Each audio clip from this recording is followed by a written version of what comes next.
Hi, it's Lynette Kalfani Cox, co-founder of AskTheMoneyCoach.com.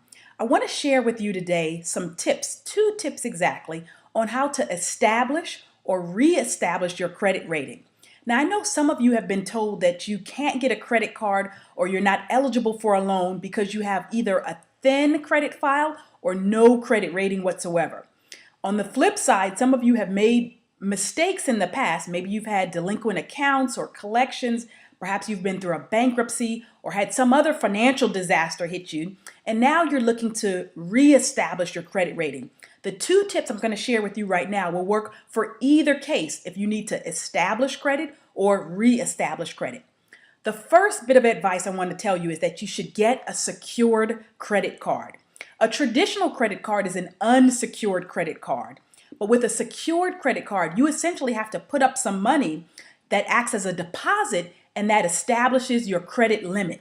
So let's say you put up $500 into an account. What happens is you get a secured credit card with a credit limit in that equal amount, $500. The advantage of having a secured credit card is that you can't go into debt. You also can't go over your credit limit because the charges you might try to make won't be approved if it's in excess of the amount that you have on deposit. But best of all, if you use that secured credit card every month and pay the bill on time, your credit history does get reported to the 3 credit bureaus, to Equifax, Experian, and TransUnion. So that can help you to reestablish your credit rating and to rebuild your credit profile. Another strategy that's helpful to anybody who's looking to establish or reestablish credit is to use a technique called piggybacking. Now, you might have heard about this in the past, but you might not be aware of whether or not it's still applicable, relevant, or whether or not it still works. Trust me, it does. Piggybacking is when you get added as an authorized user or as a co-signer on someone else's credit accounts.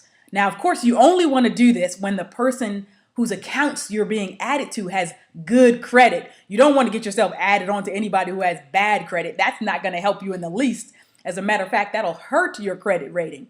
But if you have someone, say a spouse, perhaps a parent, or someone who you live with, if you can be added onto their credit rating in terms of not added onto their credit rating, but added onto their credit account, such as a credit card, maybe a car loan, something to that effect, that can help to boost your credit rating because you, in effect, kind of pick up the positive payment history and the positive credit aspects of that person's credit profile.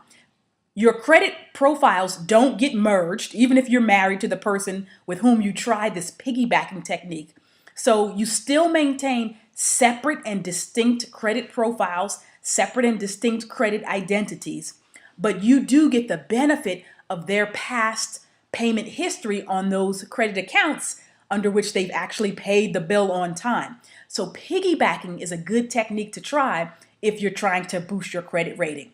If you want more tips on how to improve your credit rating, I encourage you to play around a little bit on the site here on AskTheMoneyCoach.com, or maybe even pick up a copy of my book called Perfect Credit: 7 Steps to a Great Credit Rating.